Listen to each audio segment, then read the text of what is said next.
ये कोई नया मुद्दा नहीं है। ये जो आपने बात की कि मध्य प्रदेश के छतरपुर के अंदर जो आज से 3 दिन पहले हुआ, बुलडोज़र की जो कार्रवाई है वो की गई, वो हाजी शहज़ाद अली के ऊपर। मैं समझता हूँ कि इस तरह की जो कार्रवाइयाँ हैं,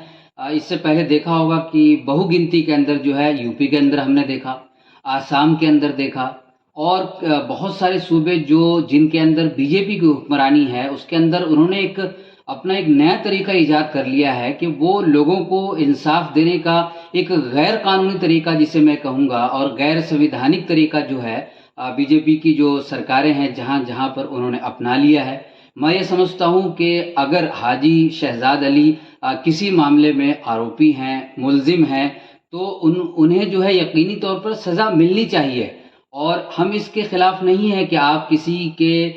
किसी मुजरिम को जो है सज़ा ना दें, बल्कि कानून के दायरे में उसे सज़ा दें। लेकिन आप चूंकि जिस जगह से आते हैं, आपने संविधान का जो है उसकी जो शपथ ली है, आपने आइन का आपने हलफ लिया है, उस दौरान आपने ये कहा कि मैं विधि विधान के मुताबिक काम करूंगा। तो आपको याद होना चाहिए सुप्रीम कोर्ट का वो जजमेंट जिसके अंदर उन्होंने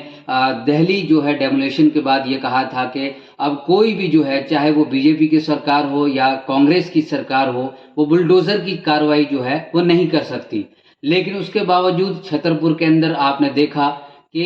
एक खास तबके को जो है निशाना बनाया गया।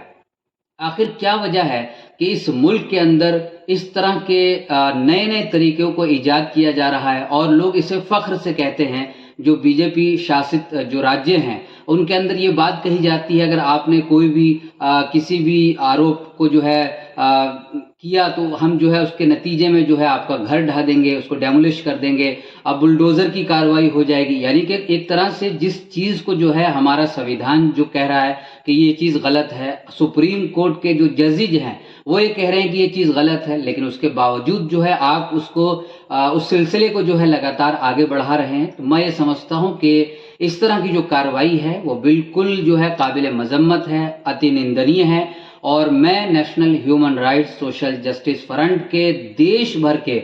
समूह पदाधिकारियों की तरफ से आपके चैनल के माध्यम से इसका खंडन करता हूं, इसकी निंदा करता हूं। और साथ ही साथ ये बता देना चाहता हूं बीजेपी शासित राज्य के जिम्मेदारों को, खासतौर पर महाराष्ट्र के जो हमारे वहाँ के जो सीएम हैं मोहन यादव जी, उन्हें इस चीज़ का मैं समझता हूं कि अच्छी तरह ये चीज़ याद होनी चाहिए कि आपने भी हलफ लिया है, आपने भी शपथ ग्रहण करते समय ये बात कही थी कि मैं कानून के दायरे में रहकर जो है तमाम लोगों को जो है सुरक्षा प्रदान करूंगा। अगर किसी के खिलाफ कोई कार्रवाई करनी होगी तो संविधान के दायरे में रहते हुए करूंगा। तो फिर क्या वजह है कि आप ऐसे खास मौके पर जो है संविधान को भूल गए? क्योंकि आप ही तो हैं जो बार बार संविधान की कस्में खाते हैं पार्लियामेंट के अंदर कि हम कोई भी काम जो है किसी भी तबके के खिलाफ कुछ भी करेंगे तो वो कानून के दायरे में करेंगे। आप संविधान की कस्में खाते हैं, लेकिन उसके बावजूद आपका जो काम है वो संविधान के खिलाफ होता है, आइन के खिलाफ होता है। सुप्रीम कोर्ट के जो जजेस हैं उनके जो फैसले हैं उनके उलट होता है। तो मैं ये समझता हूँ कि इससे जो है मुल्क के अंदर जो है इंतशार फैलेगा, बदअमनी फैलेगी, और ये संदेश जाएगा कि संविधान की सुरक्षा जो है इस वक्त खतरे में है।